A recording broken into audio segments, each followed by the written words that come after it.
नमस्कार दर्शक बंधु मु ज्योतिर्विद सिद्धेश्वर त्रिपाठी आपण मैंने देखुं हर्षिका मीडिया। आज साप्ताहिक राशिफल कार्यक्रम रे जानिबा प्रथमे मेष राशि विषय। ए सप्ताह रे मेष राशि मानसिक दुश्चिंता, शारीरिक पीड़ा एवं अधोगति, अनेक दुश्चिंता सहित बंधु मानकर कटुक्ति मिलिबो। सेथिपई सतर्क रुहंतु। कौनसी शुभ कार्य ए सप्ताह न कले बहुत भल।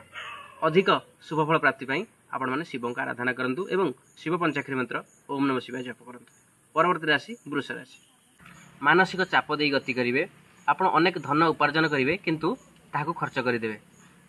ए समय रे जहाँ भी समस्या आसुची से समस्या समाधान पाइबा पई आपण हनुमान का आराधना करंतु। समस्त समस्या समाधान हो जिवो। परवर्ती राशि तृतीय राशि मिथुन राशि। आपण दुखरु दूरेई जिवे, निश्चित संचय करिवे।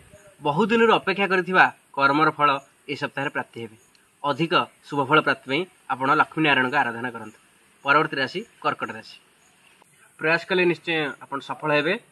आउ आपणकर गुडी संचय मध्य ए सप्ताह रे निश्चित भाव में कार्यकारी करिवे। भविष्य पई किछि अर्थ संचय करिवे। अधिक शुभ भक्ति पई आपण गणेश का आराधना करंतु। परवर्ती राशि सिंह राशि। ए सप्ताह रे जेते अन्यर मैटर रे आपण मुंड न खेलेबे सेते बहुत भल। निज कथा निजे ही बुझंतु। बेले बेले अन्य को सहाय्य करने जाई, अन्य को परामर्श देवाक जाई मनुष्य क्षतिर पड़ी थाए। तेणु आप निज काम निजे आगे जातु। अधिक शुभफल प्राप्ति पाई शनिदेव आराधना करंतु। कन्या राशि। विद्यार्थी मानक पई खुशी खबर आसीबो। इंटरव्यू रे आपण माने कृतकार्य करिवे। प्रेमी जुगल मानक पई प्रेम निश्चित परिवर्तित होबो। यदि बापघर सहित सुसंपर्क नथिला आपण मानक भांगी जाइथिबा संपर्क निश्चित भाव में गढ़ी उठिबो। अधिक शुभत्व प्राप्ति पाई जगतरनाथ जगन्नाथ को आपण आराधना करंतु। तुला राशि। ए सप्ताह रे अधूरा रहिथिबा स्वप्न किछि परिपूर्ण हबो। किछि भातृ विवाद देखा देई पारे किंतु ईश्वर आशीर्वाद रु आपण कृतकार्य हेबे, सफलता लाभ करिवे। अधिक सफलता प्राप्ति पाई आपण मां बगला बकींकर मंत्र जप करंतु। आसंतु जानिबा बिछा राशि विषय। ए सप्ताह रे आपण माने टिके पाख लोकंकु दूरेई रहंतु। किछि निज लोक आपण को हतोत्साहित करि पारंती, खाल रे पकई पारंती। आपण मानक संतानकर बहुत खुशी खबर आसबार अच्छी।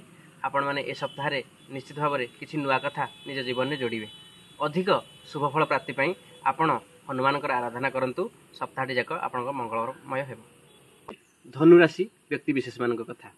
ए सप्ताह रे धनुराशि माने दुश्चिंता दे गति करिवे। अनेक समस्या रे पड़ी पारंती। शारीरिक असुस्थता देखा देई पारे। के शुभफल प्राप्ति पाई आपण शनिश्चरकर आराधना करंतु। ओम संग शनिश्चराय नमः ए मंत्र को जप करंतु। निश्चित आरोग्य लाभ करेंगे। परवर्ती राशि मकर राशि। मकर राशि आपण माने अदिनिया जन्म देखि पारंती। कारण आपण जहाँ भावी नथिबे ए सप्ताह रे प्राप्ति हेबे।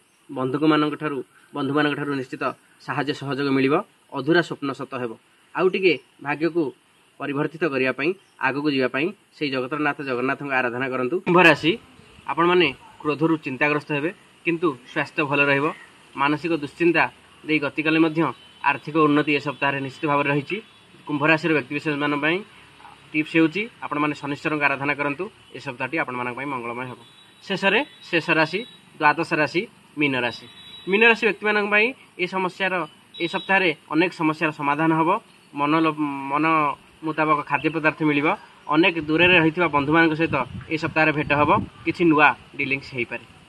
12टी राशि राशिफल जानिले। मीन राशि माने अधिक शुभफल प्राप्ति पाई आपण माने जगतरनाथ जगन्नाथ आराधना करंतु। आसंता सप्ताह रे एमती भेट हबो। आहुरी आपण मानकर 12टी राशि राशिफल। आपण माने आपणक जीवन रे अनेक समस्या दे गति करुथिबे। आपणकर जन्म तारीख, जन्म समय एवं जन्म स्थान आम पाखकु प्रेरण करंतु। स्क्रीन रे दिया जाइथिबा व्हाट्सएप नंबर रे आमे निश्चित आपण मानको कार्यक्रम रे शामिल करिवु एवं आपणक समस्यार समाधान वार्ता देबु। जय जगन्नाथ।